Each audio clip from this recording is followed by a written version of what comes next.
बिस्मिल्लाहिर्रहमानिर्रहीम। अस्सलाम वालेकुम। मैं हूं साजिदा राशिद और आज मज़े की चटनी बनाऊंगी। टमाटर की चटनी है, बहुत ही चटपटी और खट्टी मीठी सी ये चटनी है। 2 टमाटर को मिक्सी के जार में डालेंगे, 1 प्याज शामिल करेंगे, 4 से 5 कलियां लहसुन की शामिल करेंगे और इसमें स्पाइसेस के लिए हमने डालना है नमक हस्बे ज़ायक़ा आप शामिल कीजिएगा और आधा चम्मच कश्मीरी लाल मिर्च का पाउडर शामिल कर देंगे और इसको मीठा सा करने के लिए 1 चम्मच भर के चीनी का शामिल करेंगे। थोड़ा सा पानी डाल के अच्छी तरह मिक्सी के जार में डाल के इसको ग्राइंड कर लेंगे।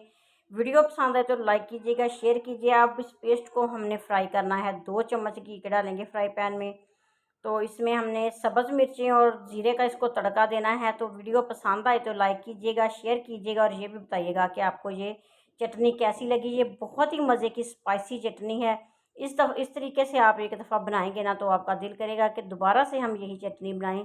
बहुत ही मज़े की लगती है। तो सारा पेस्ट जो है हमने टमाटर का शामिल कर देना है ज़ीरे के तड़के में और इसको अच्छी तरह पकाना है यहाँ तक कि इसका पानी खुश्क हो जाए और ये मज़े की चटनी हमारी तैयार हो जाए।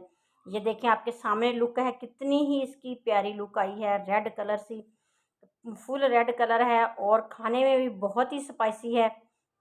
बनाइएगा और मज़े से खाइएगा और मुझे कमेंट बॉक्स में ज़रूर बताइएगा कि मेरी ये रेसिपी आपको कैसी लगी। अगर आप चैनल पर नए हैं तो प्लीज़ चैनल को सब्सक्राइब ज़रूर कीजिएगा। दुआ में याद रखिएगा। वीडियो पसंद आए तो लाइक कीजिएगा, शेयर कीजिएगा। अल्लाह हाफिज़।